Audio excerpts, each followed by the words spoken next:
नमस्कार दोस्तों, स्वागत है आपका डिफेंस गैलरी में। इस वीडियो में हम बात करने वाले हैं चाइना के उस मिसाइल के बारे में जो कि चाइना पाकिस्तान को बहुत जल्द देने वाला है और भारत के पास इस समय इसको रोकने की कोई ऐसी तरकीब नहीं है जिससे कि भारत इस मिसाइल को रोक सके। यहाँ तक कि भारत का S-400 मिसाइल डिफेंस सिस्टम भी इस मिसाइल को नहीं रोक सकता है और इंडिया के पास इस मिसाइल को काउंटर करने के लिए करंट में कोई ऐसी मिसाइल नहीं है।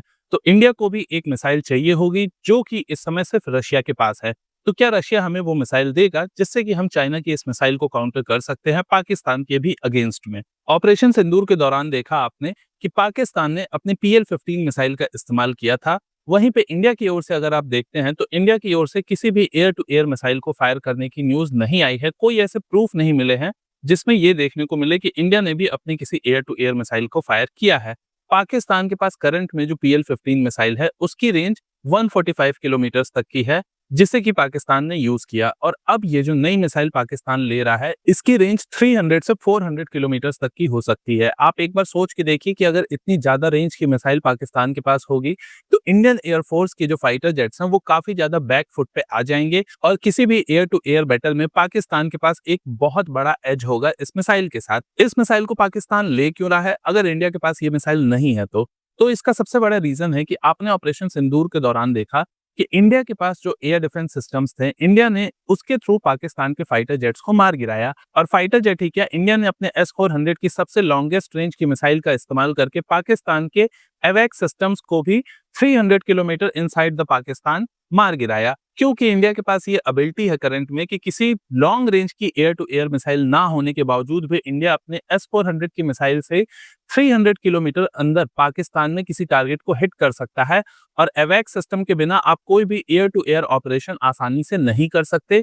किसी भी ऐसे ऑपरेशन में जहां पे आप कोई बड़ा ऑपरेशन कर रहे हैं वहां पे फाइटर जेट के साथ एवैक्स सिस्टम्स का होना ऑलमोस्ट कंपलसरी माना जाता है। बिना उसके आप कोई बहुत बड़ा ऑपरेशन नहीं कर सकते बियॉन्ड विजुअल रेंज की फाइट में। तो इसलिए एवैक्स सिस्टम को तो आपको रखना ही पड़ेगा और पाकिस्तान के पास जो एवैक्स है उसे इंडिया का S-400 टारगेट कर पा रहा था।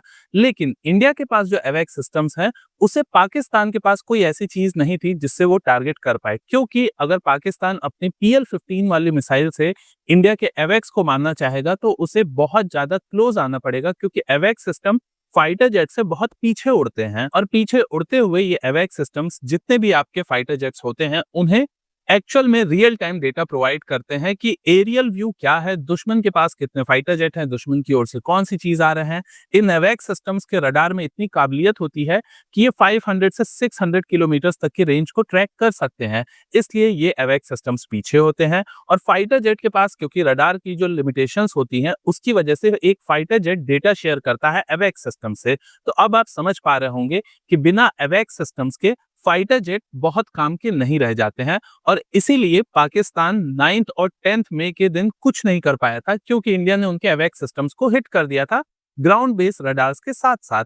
लेकिन पाकिस्तान ये चीज अभी नहीं कर पाया है पर इस PL-17 मिसाइल के साथ पाकिस्तान के अंदर भी ये कैपेबिलिटीज आ जाएगी और सिर्फ एवैक्स सिस्टम्स ही नहीं, इस मिसाइल में इतनी भी काबिलियत होगी कि ये 200 से 220 230 किलोमीटर के भी डिस्टेंस पे किसी फाइटर जेट को भी शूट कर सकता है। यानी कि एयर टू एयर बैटल पे इंडिया कहीं ना कहीं बैक फुट पे आ जाएगा अगर पाकिस्तान के पास ये मिसाइल होती है। तो ऐसे में इंडिया के पास ऑप्शन क्या है? इंडिया के पास वैसे तो देखो आप S-400 है जिससे कि इंडिया पाकिस्तान के फाइटर जेट्स को कंट्रोल कर सकता है। वो बहुत करीब हमारे नहीं आएंगे क्योंकि उन्हें कहीं ना कहीं डर होगा S-400 की मिसाइल से वो मार दिए जाएंगे इस बात का। लेकिन S-400 की भी अपनी लिमिटेशंस है। S-400 सबसे पहली बात कि एयर टू एयर मिसाइल्स को पूरी तरीके से आप कह सकते हैं इंटरसेप्ट नहीं कर सकता क्योंकि S-400 या कोई भी एयर डिफेंस सिस्टम डिजाइन होता है किसी ऐसे टारगेट के लिए जो कि एयर से ग्राउंड पे आ रहे हो। अब आपको लग रहा होगा कि फाइटर जेट्स तो हवा में ही रहते हैं, उसे भी S-400 टारगेट कर सकता है। तो जी हाँ, बिल्कुल टारगेट कर सकता है, लेकिन फाइटर जेट और मिसाइल्स की स्पीड में बहुत ज्यादा डिफरेंस होता है। एक मिसाइल जो कि एयर टू एयर मोड में उड़ रही होगी वो मिसाइल एक फाइटर जेट से 2 गुने 2.5 गुने स्पीड पे उड़ती है और उस स्पीड पे वो ग्राउंड पे नहीं आ रही होती है बल्कि एयर में ही जा रही होती है। और ऐसे सिचुएशन में S-400 इन मिसाइल्स को किस हद तक इंटरसेप्ट कर पाएगा ये कह पाना बहुत मुश्किल है। बहुत कम चांसेस होंगे जिस केस में S-400 air to air missiles को हिट करेगा या कोई और भी एयर डिफेंस सिस्टम दुनिया का एयर टू एयर मिसाइल्स को हिट करने के लिए नहीं बना होता है।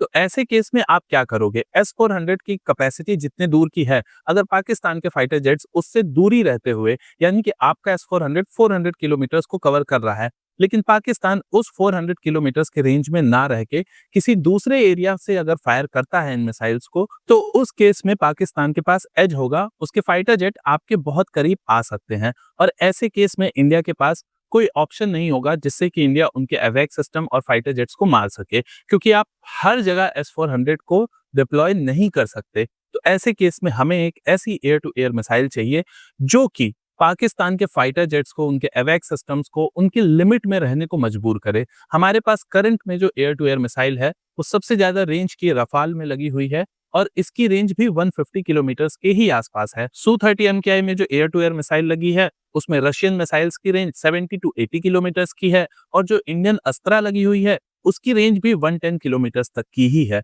तो यानी कि Su-30 MKI एक एयर सुपीरियॉरिटी फाइटर जेट तो है, लेकिन मिसाइल्स की लिमिटेशंस की वजह से उसकी कैपेबिलिटी का वो यूज नहीं हो सकता जो कि इंडिया एयर टू ग्राउंड में कर सकता है, क्योंकि एयर टू ग्राउंड मोड में आपके पास ब्रह्मोस है जो कि मोर देन सफिशिएंट है पाकिस्तान और इवन चाइना जैसे एनिमीज के लिए भी। लेकिन एयर टू एयर फाइट में Su-30 MKI बैक फुट पे आ जाता है और इस केस में अगर आप देखते हैं, जब दुश्मन के पास 300-400 किलोमीटर्स के रेंज की मिसाइल हो, तो ऐसे केस में तो राफेल को भी बैक फुट पे आना पड़ेगा।